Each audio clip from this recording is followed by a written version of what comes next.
दोनों इतने करीब आ चुके थे कि उन्हें एक दूसरे की धड़कन सुनाई देने लगी। अग्रिम ने पीहू को किस कर लिया। पूरे घर में अफरा तफरी का माहौल था। मम्मी पापा भाई बहन सबको लग रहा था कि कहीं पीहू सच में घर से तो नहीं भाग गई। उसका फ़ोन बैग कपड़े सब उसके कमरे में थे। नहीं थी तो बस पीहू।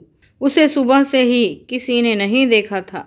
अग्रिम ने कार में बैठी पीहू को भरोसा दिया कि घर वाले कुछ दिन बाद नॉर्मल हो जाएंगे। बात करके सबको समझा दूंगा। तुम बालिग हो, एक बार शादी हो जाए तो घर वालों को आशीर्वाद देने के सिवा कोई और तकलीफ नहीं देंगे। इतने तनाव भरे माहौल में अग्रिम की ऐसी बातें सुनकर पीहू की हंसी छूट गई। शायद उसकी किस्मत में हंसी नहीं लिखी थी। पीहू और अग्रिम तयशुदा जगह पर पहुंचे तो उनके सारे दोस्त परेशान नजर आ रहे थे। कार से उतरकर अग्रिम ने माजरा जानना चाहा तो उसके और पीहू के पैरों तले से जमीन और सिर पर आसमान दोनों खिसक चुके थे। सारी तैयारियों के बाद बीजू का कहीं अता पता नहीं था। बीजू मैथु पीहू का होने वाला दूल्हा अलग धर्म की होने की वजह से दोनों के घरवाले इस शादी के लिए तैयार नहीं हुए। पीहू ने घर से भागने की धमकी दी तब भी नहीं। इसीलिए पीहू और बीजू ने शादी के लिए अग्रिम और उसके ग्रुप की मदद ली थी। अग्रिम और उसका पूरा ग्रुप कॉलेज और उसके बाहर भी कपल्स को घर से भगाकर शादी करवाने के लिए फेमस थे। असली बात तो किसी को नहीं पता चला। लोग कहते थे कि अग्रिम की दीदी को उसके मम्मी पापा ने शादी की मंजूरी नहीं दी थी तो उसने सुसाइड कर लिया था। तब अग्रिम 8-10 साल का रहा होगा। अग्रिम कॉलेज पास आउट करने से पहले ही अपने और आसपास के शहरों में फेमस हो चुका था।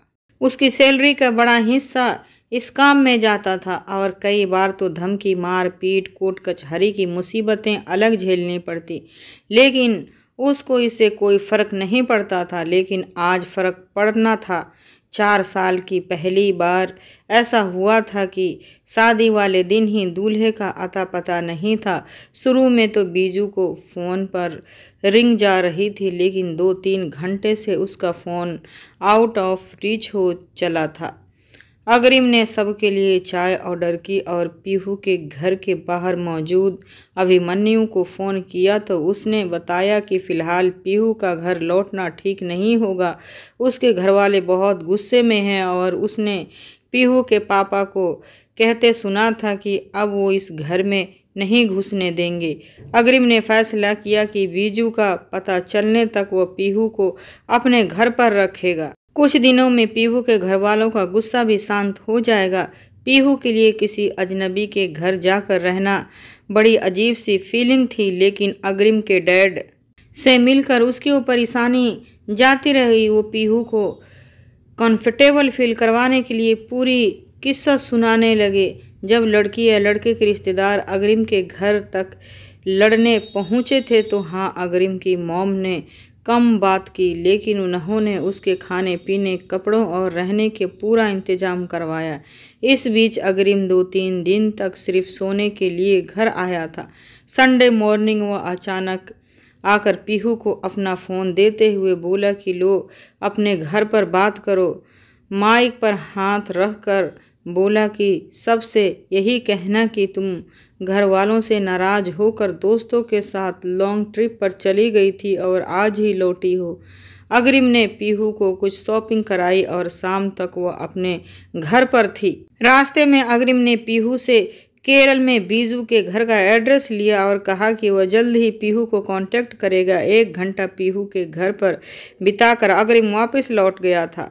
उधर घर लौटी पीहू के मन में जैसे पिछले 3-4 दिनों से शक, बेवफाई, प्यार, शादी की जिंदगी के रंगों के तमाम बादल उमड़ रहे थे और आज पानी उसकी आंखों के रास्ते बह पड़ा था। घर वालों के लगा कि बेटी शायद उनको हुई तकलीफ देकर पछता रही है, लेकिन इस बात की असलियत किसी और को मालूम नहीं थी, पीहू तक की नहीं।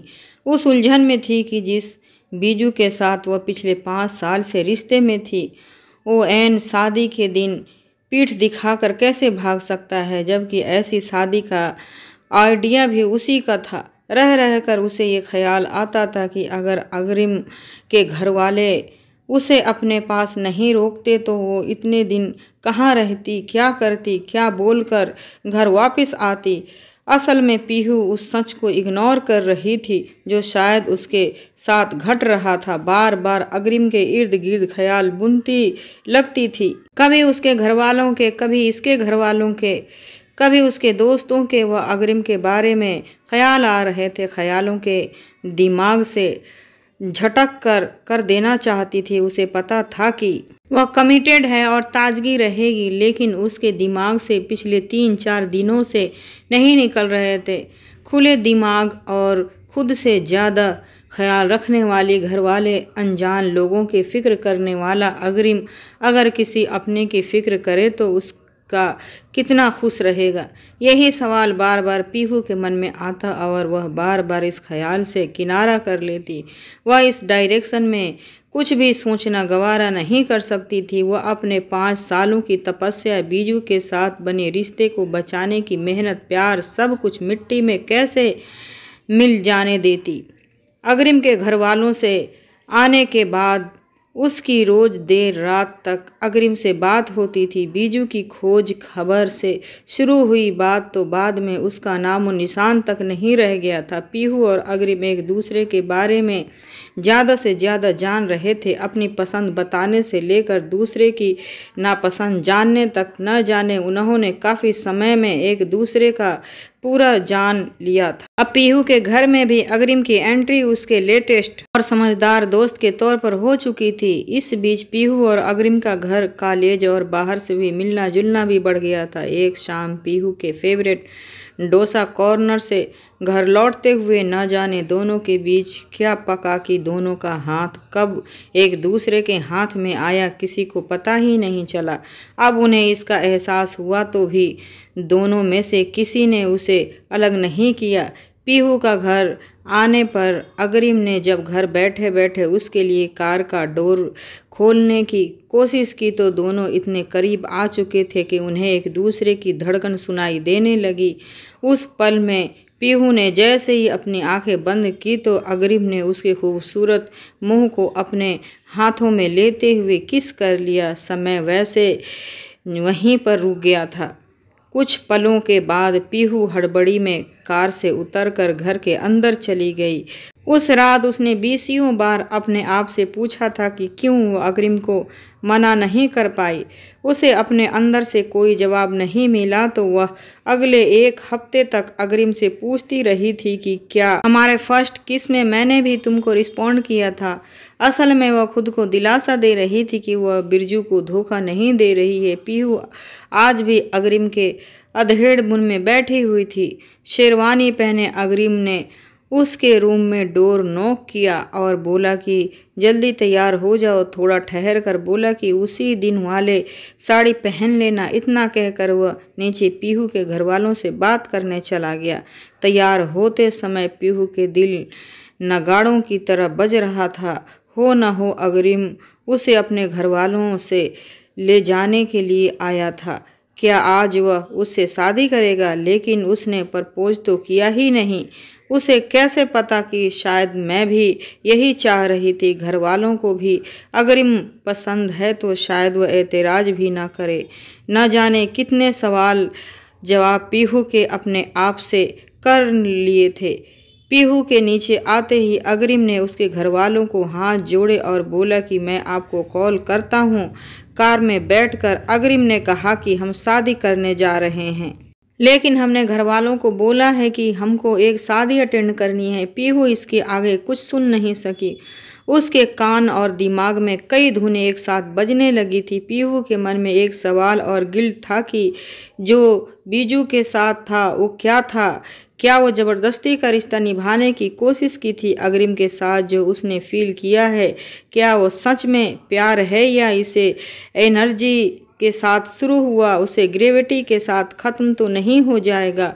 गाड़ी रुकने तक वह जिस मुकाम पर पहुंची थी वो ये था कि सफल रिश्तों की इमारत असल में असफल रिश्तों की बुनियाद पर ही खड़ी होती है। असफल रिश्तों में ही हमें सब के करीने से सिखाते हैं कि कोई रिश्ता कैसे असफल और सफल, और बिरजू के साथ उसका रिश्ता असफल था। अग्रिम के साथ उसे पूरी जिंदगी का सफ़र तय करना था। लेकिन ये क्या, यहाँ बिरजू क्या कर रहा है और ये भी शेरवानी में क्यों है? पीहू के कार से नीचे पैर रखते ही बिरजू ने आंखों में आंसू लिए उसे बाहों में भर लिया और कहने लगा, सॉरी पीहू, मैं तुमको कांटेक्ट नहीं कर सका। उस दिन पापा को हार्ट अटैक की खबर मिली तो मैं सीधा घर के लिए निकल गया था। मुझे कुछ भी होश में नहीं था कि तो अग्रिम मेरे घर तक आया और उसने मुझे तुम्हारी कंडीशन के बारे में बताया और पूछा कि पीहू की शादी करना है या नहीं। हमें तो पता है, मुझे हमेशा से तुमसे शादी करनी थी, बस पापा की हेल्थ के चक्कर में मैं काफ़ी डिस्टर्ब रहा, इसीलिए तुमको कॉल नहीं कर पाया। आइंदा ऐसा नहीं होगा। लेकिन एक अच्छी चीज़ हुई कि घर वाले हमारी शादी के लिए मान गए। पापा अभी ट्रेवल नहीं कर सकते और मम्मी को उनके साथ रुकना पड़ा, वरना वो यहाँ ज़रूर आते। उन्होंने हमें शादी होते ही घर बुलाया है। पीहू मानो आसमान से सीधे ज़मीन पर आ पड़ी। उसकी आंखों से आंसू रुक नहीं रहे थे। उसे समझ नहीं आ रहा था कि ये क्या उसके साथ हुआ है, क्यों हुआ है। उसकी नज़रें अग्रिम को ढूंढ रही थी, जो आंखों में नमी लिए और उन्हें सबसे बचाते हुए सिर झुकाए पंडित जी से कुछ बातें कर रहा था।